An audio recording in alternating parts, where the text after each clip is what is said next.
Falando aqui de tentativa de assassinato do Trump, você deve ter visto, porque saiu alguma coisa na imprensa brasileira, que no domingo, agora recentemente, dia 15 de setembro, o ex-presidente Trump estava jogando golfe no seu campo particular em West Palm Beach, aqui na Flórida, que por um acaso foi onde eu conheci o Trump pela primeira vez. Uma coisa muito interessante, eu estava sentado, almoçando na época com a Ivanka Trump, com a filha dele, e Trump nem sonhava em ser presidente, estou falando aí de 2012 ou 2011, eu estava sentado almoçando com a Ivanka, falando sobre empreendimentos imobiliários e tudo mais, e a Ivanka me falou, meu pai tá chegando. E eu tinha lido todos os livros do Trump como empreendedor. Nisso eu ouço um barulho danado e pousa um helicóptero que mais parecia um ônibus escolar, né? E desce dele o Trump. E aí a Ivanka pergunta, você quer conhecer meu pai? Eu falei, claro que eu quero, né? Seu pai é uma grande inspiração para mim. Quando ele vem na minha direção, fala com a filha e tal, e aí a filha fala, poxa, pai, esse aqui é o Paulo Figueiredo, a gente tá falando com ele sobre empreendimentos no Brasil e tal. Aí ele foi muito cordial, falou assim, poxa, muito prazer e tal, ok. E nisso ele foi começar a conversar com as outras pessoas que estavam ali falando sobre, tava lá o cara na época o Trump ainda era querido pela elite, né, então tava lá o presidente do JP Morgan, só a elite, assim, sentado no restaurante do clube de golfe. E nisso ela vira e fala pra ele, pai, o avô dele foi presidente do Brasil. Aí nisso ele olha e fala assim, é verdade?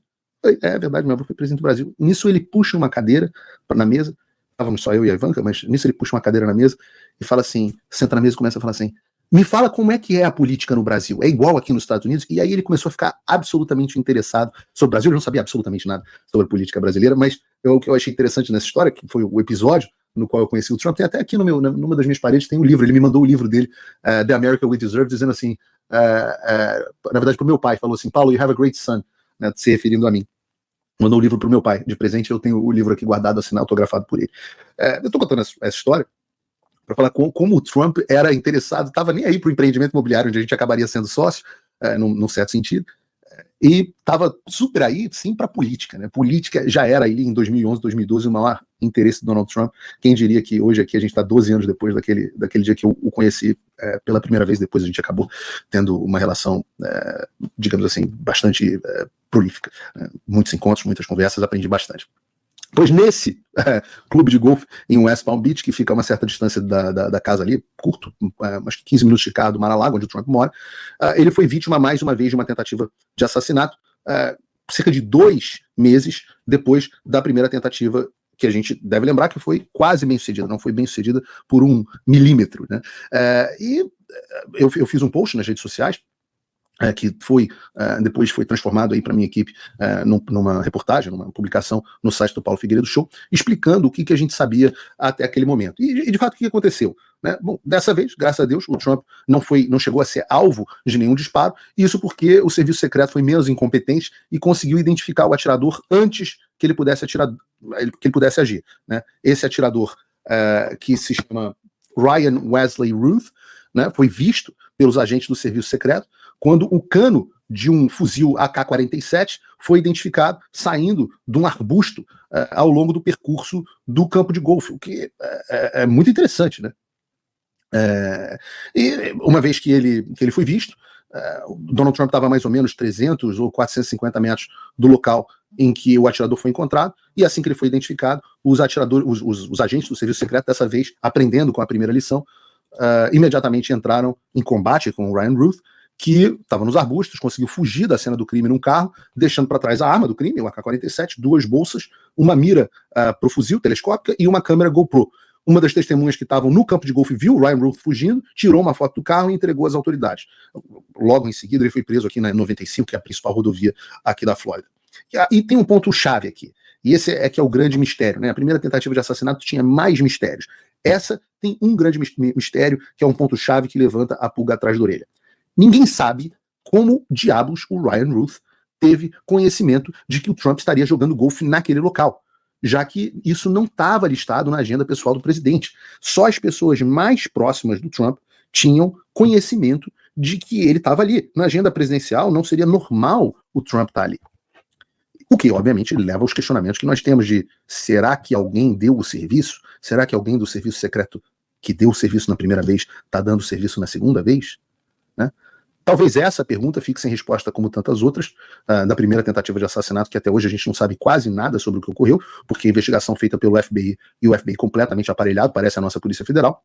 Só que dessa vez a gente tem uma pequena esperança que vem do governador da Flórida, Ron DeSantis, aliado do Trump, do mesmo partido, que anunciou que vai fazer uma investigação por conta própria sobre o atentado do Trump. De fato, isso está dentro da jurisdição do Ron DeSantis, então, como ocorreu aqui dentro da Flórida, e eles vão conduzir a própria investigação. O que é triste, porque mostra o estado de descrédito no qual se encontra o FBI. O FBI que forjou provas na casa do Donald Trump, o FBI que inventou um dossiê sobre ligação da Rússia, o FBI cujos agentes foram pegos conspirando contra o Donald Trump na primeira eleição, enfim, o FBI que está com a imagem muito abalada, né? Então, felizmente nos Estados Unidos, pelo menos você tem a questão de uma certa autonomia nas polícias, e o Ron DeSantis anunciou que vai haver uma investigação. Agora, o que é interessante, um ponto interessante dessa história foi o Trump divulgou um comunicado imediatamente depois do atentado, que eu achei muito oportuno, chamado A Retórica dos Democratas Inspirou Outro Atentado à Vida do Donald Trump. E eu quero falar especificamente sobre isso. Nesse comunicado, o Trump cita várias frases de políticos democratas de alto escalão que propõem abertamente o ódio contra a pessoa do Donald Trump. As mesmas pessoas que dizem que combatem discurso de ódio. Então, a gente pode citar, por exemplo, como o Trump cita, que o Joe Biden, alguns dias antes do último atentado, disse que é hora de colocar o Donald Trump na mira. O Tim Walz, que é o candidato a vice-presidente na chapa da Kamala Harris, disse que os republicanos são uma ameaça à democracia. Diz ele, os republicanos são uma ameaça à democracia. Sim, eles vão colocar a vida das pessoas em perigo. Sim. Isso é o vice da Kamala Harris. Ele disse que o Trump vai colocar a vida das pessoas em perigo. O deputado Dan Goldman, do Partido Democrata, ele é uma destruição para a nossa democracia e precisa ser eliminado. A deputada Stacey Plaskett, também democrata, o Trump precisa ser baleado. O Joe Biden disse que o Trump e os trumpistas, a MAGA, como chamados aqui nos Estados Unidos, são a maior ameaça que os Estados Unidos enfrentaram. Então, veja os paralelos dessa retórica, né? Assim como no Brasil, nos Estados Unidos, as pessoas que mais incitam ódio contra seus adversários são justamente aqueles que falam em defender a democracia, em defender as instituições, e que nos banem e nos censuram porque dizem que o que nós falamos é discurso de ódio. É coincidência, né? Foi inclusive o que eu escrevi no X, né? Assim como o Alexandre, o novo suspeito de matar o Trump também queria, abre aspas, salvar a democracia. As contas sociais de Ryan Ruth estavam cheias de postagens sobre o recrutamento de soldados para a Ucrânia e de postagens que classificavam o Trump como uma ameaça à democracia. Vocês já ouviram isso antes? Quem que diz que estava salvando a democracia do Brasil? Quantas vezes vocês não viram os ministros do STF dizendo que estavam salvando a democracia? Quantas vezes vocês não viram que o Bolsonaro é uma ameaça à democracia? Então, assim como o Alexandre, o novo suspeito de matar o Trump também queria salvar a democracia. Também queria salvar a democracia. É só você olhar as postagens do Ryan Ruth. Estava assim, Biden, sua campanha deveria ser chamada de algo como Gaddafi, Keep America Democratic and Free, né? Mantenha a América democrática e livre. Está dizendo aqui, e os trumpistas, né, deveriam ser, em vez de MAGA, MASA, Make America Slave Again, faça os americanos escravos novamente. A democracia está nas urnas, nas cédulas, e não podemos falhar. O mundo está contando com a gente para mostrar o caminho. Fizeram, inclusive, um vídeo de todos os tweets do Ryan Ruth, porque vocês sabem que depois que essas coisas acontecem, os culpados começam a aparecer mortos, as provas somem, né? As redes sociais são apagadas. Não só o X, como o Facebook, mesma coisa, a conta do cara subiu, né? E quando você vai se aprofundando no histórico de quem é o Ryan Ruth, e eu volto a dizer, a cobertura da imprensa brasileira sobre esse assunto foi absolutamente desprezível. Uma cobertura absolutamente desprezível, como se a tentativa do assassinato do candidato favorito, né, vale dizer que, e a gente vai falar sobre isso, Donald Trump é o candidato favorito hoje para as eleições americanas, para se tornar presidente, e um ex-presidente, talvez um dos mais importantes da história americana. A gente pode dizer que a imprensa brasileira, e num certo sentido até americana, trataram isso como se fosse uma coisa comum. Ora, se a Kamala Harris tivesse tido uma unha encravada, isso seria, assim, por conta de uma manicure republicana, isso teria sido assim, notícia em todos os dias. Manicure republicana tenta matar Kamala Harris, né? Então, quando a gente vai se aprofundando no histórico do homem que tentou matar o Trump, você vai achando mais e mais coisa. Ele não era só um apoiador do Biden que nutria um ódio profundo pelo Trump, como também fez 19 doações para o Partido Democrata, através do Act Blue, que é a plataforma de arrecadação de fundos dos democratas, da esquerda americana. As doações em si foram pequenas, mas o maior de todas foi $25, $144 no total. Mas era um mais do que os valores, que não mostra que o sujeito era necessariamente rico, mas mostra que ele era empenhado e constantemente engajado. Então, o conhecimento desse fato e das redes sociais, ele traz luz sobre as motivações do Ryan Ruth para tentar assassinar o Donald Trump. E a motivação aqui é política. E que esse cara tem um ódio profundo pelo Trump, que foi confirmado, inclusive, pelo filho dele. Pelo filho dele. Num trecho muito interessante de uma entrevista em que o filho do Ryan Ruth deu ao jornal britânico Daily Mail, e vale a Suhaili colocar essa reportagem também no site, ele descreve o pai, né, o filho do Ryan Ruth, descreve o pai como alguém que não é violento. Mas também comenta que o pai, de fato odiava o Donald Trump. E que ele faz um comentário que é impossível da gente não destacar aqui. O filho do homem que foi preso por tentar assassinar o Donald Trump diz a seguinte frase: meu pai odeia o Donald Trump como qualquer pessoa razoável. Essa é a normalização do ódio ao Donald Trump. Por parte das pessoas que, abre aspas, combatem o discurso do ódio. Então o sujeito não era violento, mas ele entendia que ele precisava salvar a democracia dessa ameaça existencial. Traduzindo a mente desses psicopatas, e aqui eu falo tanto do filho quanto do pai, né, ou dessas pessoas hipnotizadas nesse caso, não acho que o termo psicopata aqui caiba, porque não é uma pessoa desprovida de empatia. É uma pessoa com a visão da sociedade distorcida, é uma pessoa em estado histérico. Essa talvez seja a descrição clínica correta. Né? A pessoa está em estado de histeria. E na visão destes histéricos, e na visão dos políticos do Partido Democrata e da esquerda americana, mundial, que incitam esse tipo de ação, do Beautiful People, como é o nome da menina que minha filha agora? Da Taylor Swift, né? O Beautiful People que arrota a democracia, mas pratica o ódio contra quem não apoia as pautas malucas da esquerda, esses caras pensam da seguinte maneira: para salvar o que eu acho que seja a democracia, de um mal que eu enxergo, eu estou disposto a fazer qualquer coisa. Então, na verdade, é uma questão, o sujeito acha que é uma coisa virtuosa. E é por isso, né, se traduz em várias atitudes diferentes. É por isso que o Alexandre ganha prêmio de o cara do ano. No mesmo dia que ele derruba o ex, ele vai ganhar premiação lá em São Paulo, pelos procuradores, não sei o quê. E no caso do Alexandre, né, como eu estou dizendo, se traduz de forma. Essa atitude de salvar a democracia através de qualquer meio se traduz de forma diferente. No caso do Alexandre, é para prender idoso, é prender mãe de família, que suja uma estátua de batom, né, e diz que ela estava tentando abolir o Estado Democrático de Direito, é censurar jornalista, é jogar o Felipe Martins na prisão e torturar ele psicologicamente até que ele faça uma delação, é ir atrás da família do Daniel Silveira, da família do adolescente do Oswaldo Eustáquio, é tornar inelegível o maior líder político para milhões de pessoas com base numa firula. Esse é o modo de ação do Alexandre. No caso do Joe Biden, da Kamala Harris, o caminho é outro, é usar o poder do Estado contra o Donald Trump numa perseguição completamente ilegal para tirar ele das eleições. No caso da campanha da Hillary, foi criado o OCE, é usar o Deep State.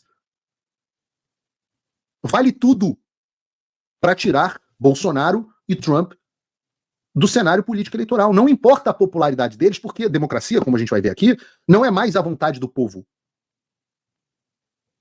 Então, no caso do Ryan Ruth, ele não usa os meios do Alexandre. Para ele, o meio é assassinar aquele que, na cabeça histérica dele, é o inimigo da democracia. Porque, afinal, é isso que diz toda a mídia mainstream, as celebridades e os políticos do Partido Democrata. E cada um tem os instrumentos que tem para salvar a democracia. O Alexandre tem a caneta. O Biden e a Kamala Harris têm o Deep State. E o Ryan Ruth tinha um fuzil AK-47. Os meios mudam, mas a ideia é a mesma. A ideia é absolutamente a mesma. E o que eles querem dizer com salvar a democracia? Né? O que eles querem dizer com salvar a democracia? Porque essa palavra democracia não significa o que significa para você. Veja, não importa o que você pense do Donald Trump, do Bolsonaro ou do Pablo Marçal, ou de quem quer que seja. Um candidato que tem uma voz e representa um contingente de pessoas, essa pessoa, ninguém deve ser silenciado, mas em um processo democrático, menos ainda. Alguém que representa tantas pessoas.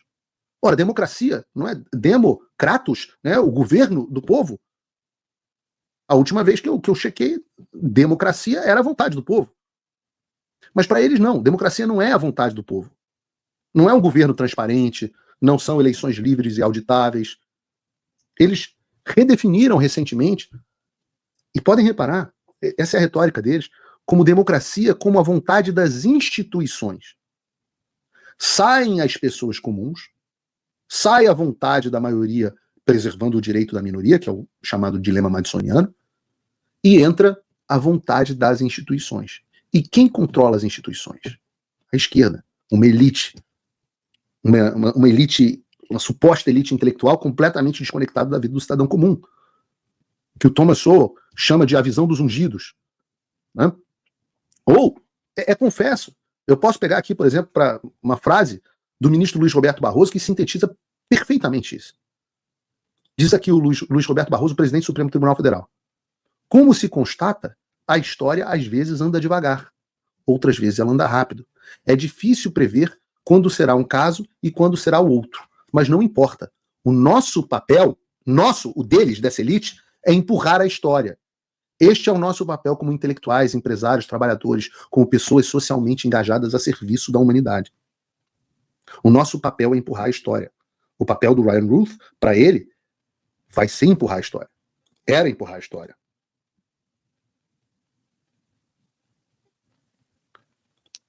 Isso é democracia para eles. É a elite empurrando a história. Então, quando a história não se move na direção da vontade dessas pessoas, elas se sentem compelidas a interferir de alguma forma, mudar a história. E por isso que a gente tem uma campanha presidencial americana com 2 tentativas de assassinato do mesmo candidato. Algo que, até onde eu sei, nunca aconteceu antes na história. Mesmo quando nas campanhas presidenciais antigas dos Estados Unidos, a gente se surpreende, né? Como os candidatos tinham pouca segurança, o próprio presidente tinha pouca segurança. Se você olhar até o século XIX, as pessoas batiam na porta da Casa Branca para se queixar com o presidente. Né? E ainda assim, com uma população extremamente armada, a gente não tivemos várias tentativas e assassinatos bem-sucedidos na história americana, mas eu não consegui buscar um precedente histórico com 2 tentativas de assassinato, com um mês de separando entre elas, dentro da mesma eleição. E como assim a história não está sendo empurrada na direção certa? O que isso quer dizer na direção americana?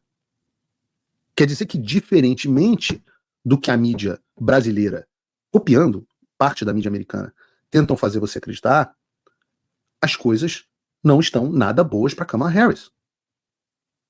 A gente vai pegar aqui 2 exemplos só de matérias brasileiras sobre as eleições americanas.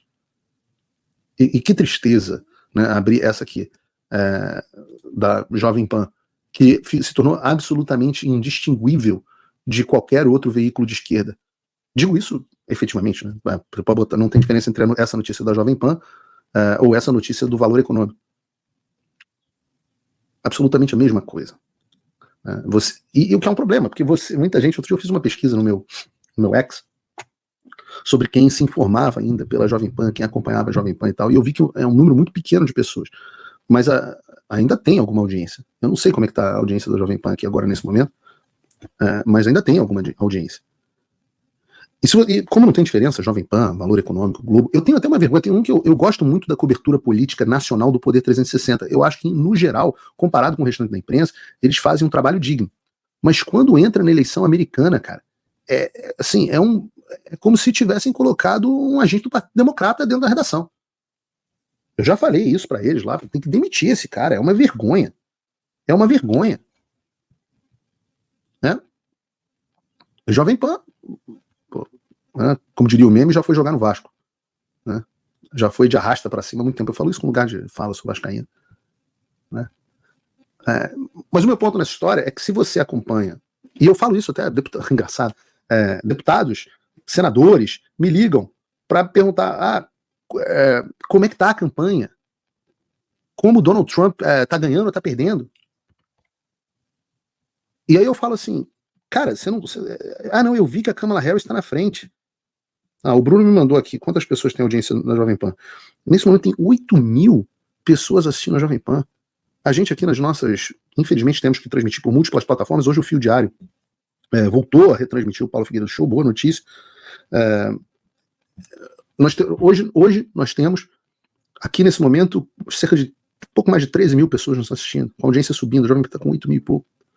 E o meu ponto nessa história é o seguinte, Se você se informa pela mídia americana, pela mídia brasileira, você está ferrado. Isso vale para você e não pense que é diferente para os deputados, para senadores, para todo mundo. Se as pessoas não têm acesso ao X, por exemplo, a situação é ainda pior. Tentando aumentar o ar-condicionado, que de vez em quando o ar-condicionado do estúdio dá um... Tá ligado? Eu tô com calor. Menopausa.